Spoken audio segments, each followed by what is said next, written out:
NEET की छात्रा के साथ हुए घटना के बाद अब आईजी डीआईजी खुद जांच करने पहुंच गए हैं। हम आपको चित्रगुप्त नगर के मुन्ना चौक की तस्वीरें दिखा रहे हैं, जहां पर आईजी डीआईजी वरीय अधिकारियों के साथ पहुंचे हैं और इस पूरे मामले की जांच कर रहे हैं। हम आपको बता दें कि कल ही एसआईटी का गठन किया गया है इस पूरे मामले की जांच के लिए, और पुलिस पर भी जो सवाल है वो खड़े किए जा रहे हैं।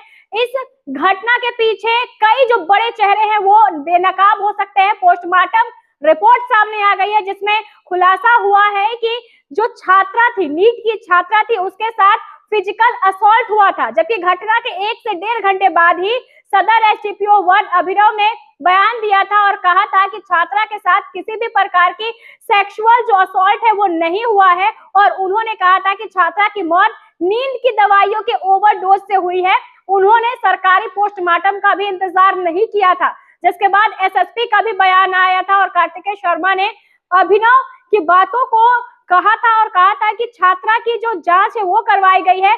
गाइनों ने बताया है कि जो छात्रा है उसके साथ फिजिकल असॉल्ट नहीं किया गया था, लेकिन जैसे ही 16 जनवरी को रिपोर्ट आती है, पोस्टमार्टम रिपोर्ट, सारे खुलासे हो जाते हैं और पटना पुलिस की कार्यशैली पर सवाल खड़े हो गए हैं। ऐसे में अब पटना पुलिस जांच कर रही है, एसआईटी का गठन कर दिया गया है।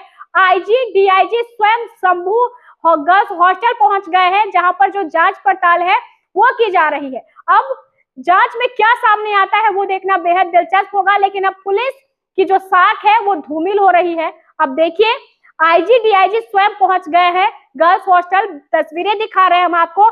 बारीकी से जो जांच है वो चल रही है। फिलहाल पुलिस इस पूरे मामले में कुछ भी कहने से बच रही है।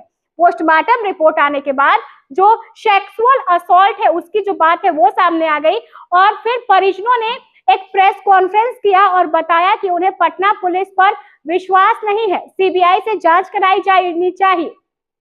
ऐसे में अब इस पूरे मामले में आगे क्या कुछ होता है वो देखना बेहद दिलचस्प होगा।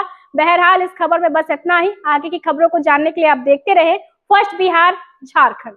विद्या विहार आवासीय विद्यालय 29 वर्षों से आपके बच्चों को शिक्षा, खेल और सांस्कृतिक रूप से समृद्ध कर रहा है। बिहार के पूर्णिया में स्थित हमारा 40 एकड़ का हरा भरा परिसर और 27 एकड़ का खेल मैदान एक ऐसा वातावरण प्रदान करता है जहां विद्यार्थी न केवल पढ़ाई में बल्कि हर क्षेत्र में आगे बढ़ते हैं।